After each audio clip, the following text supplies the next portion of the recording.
Olá, querido, graça e paz, tudo bem com você? Tudo bem com a sua família? Meu desejo é que Deus continue abençoando a sua vida, abençoando aí toda a sua família, que tudo esteja bem com você e também com toda a sua família. Esse é o nosso grande desejo. Vamos dar continuidade aqui às devocionais do Salmo de número 119. Lembrando para você que nós estamos aí dando voz às palavras escritas pelo reverendo Anderson Ribeiro da Igreja Presbiteriana da Vila Celeste. Reverendo Anderson, grande abraço, querido, tamo juntos. Deus abençoe muito a sua vida, sua família, seu ministério. Um grande abraço aí, tá?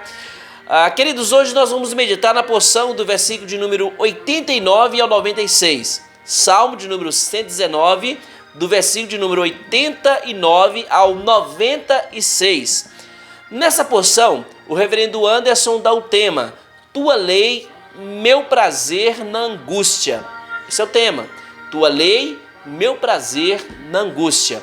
E o que nos diz o Salmo de número 119, do versículo 89 ao versículo de número 96? Nos diz assim a palavra de Deus: Para sempre, ó Senhor, está firmada a tua palavra no céu.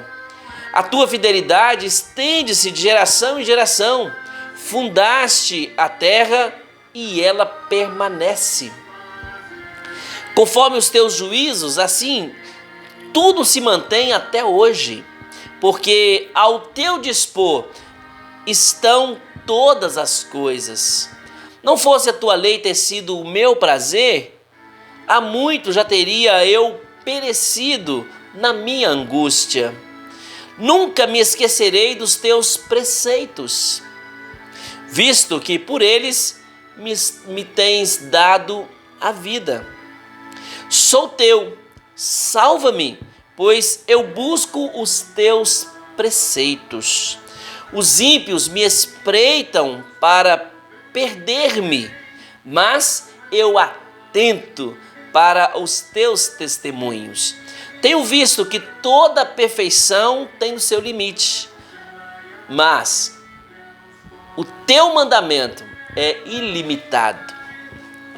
Deixa eu fazer uma pergunta para você. Eu quero que você responda aí para você mesmo. Você já ficou triste por causa de alguma situação?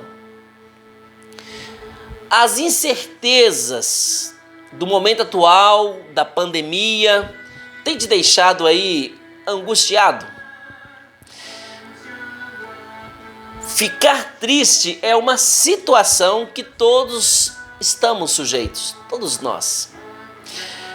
Com certeza, muitos de nós já enfrentamos crises que nos deixaram muito tristes, abatidos. O Senhor Jesus, por exemplo, ficou profundamente triste diante da chegada da sua morte na cruz. Mateus 26, 38 fala isto.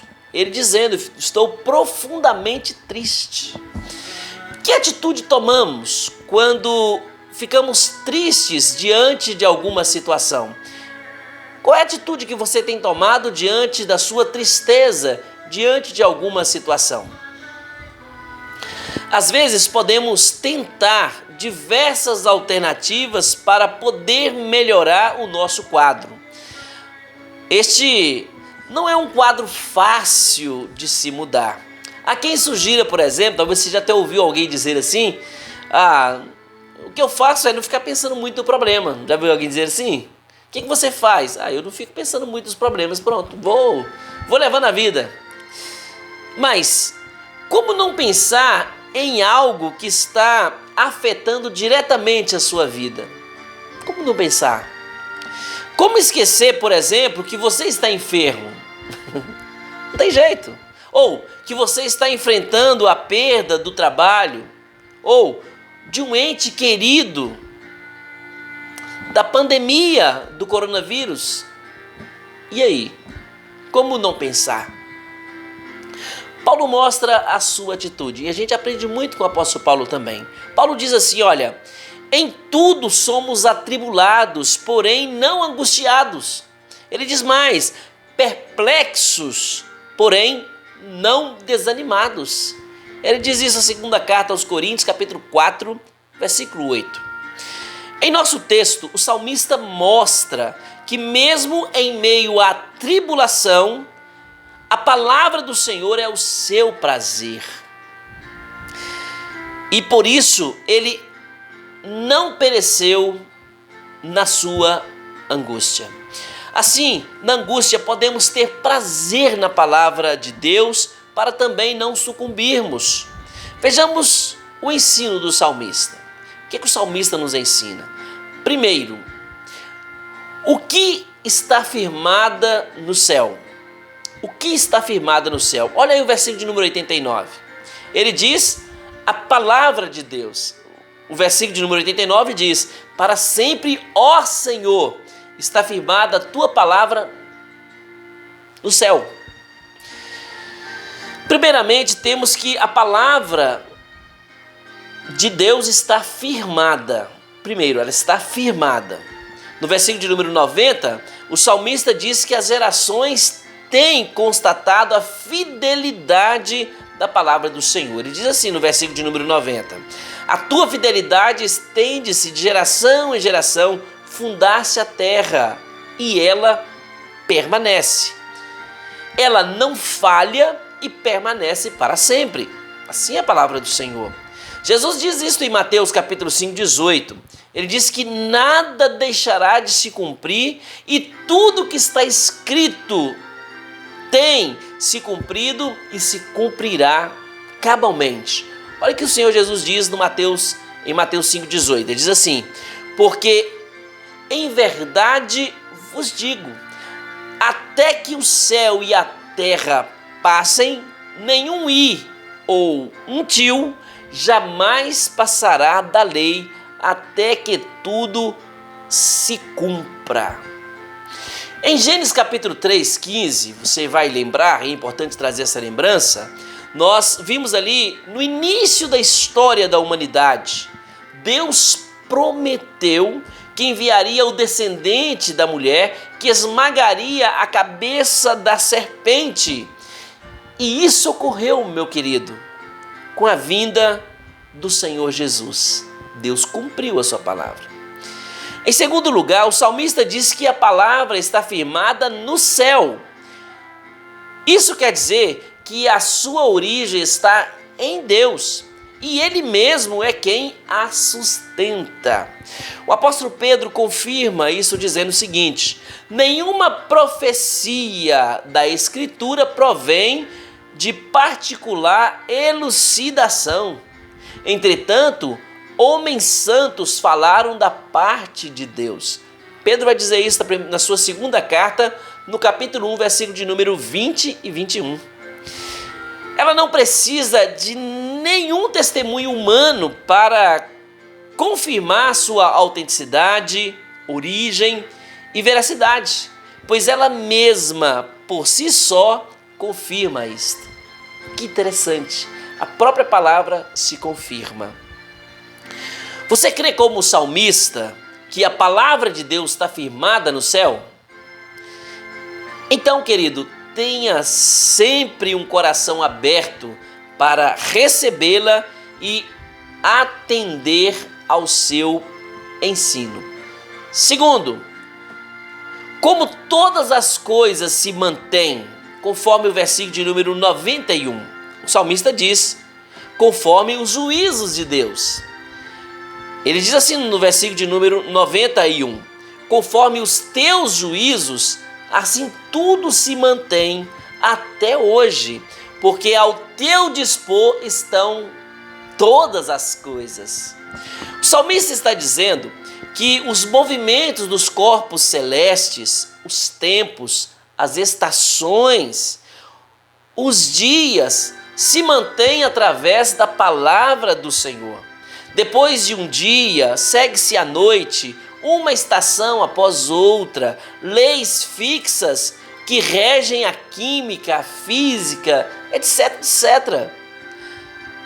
Porque as coisas são assim. Porque o salmista está dizendo, porque tudo está ao seu dispor. O salmista quer dizer que o Senhor governa tudo e em seu governo o Senhor mostra a sua fidelidade. É por isso que a ciência é possível. Se juntar duas moléculas de hidrogênio e uma de oxigênio, você sempre terá água. Sabe por quê? Porque o Senhor é quem sustenta essas leis. Todo o universo é sustentado pela palavra de Deus. Aquele que sustenta o universo é quem mantém a palavra. Terceiro, o que é o prazer do salmista? Conforme o versículo de número 92, ele diz a lei do Senhor. É muito lindo. Ele diz assim no versículo 92, não fosse a tua lei ter sido o meu prazer, há muito já teria perecido na minha angústia. O salmista, ele tem prazer, ele se deleita na palavra de Deus.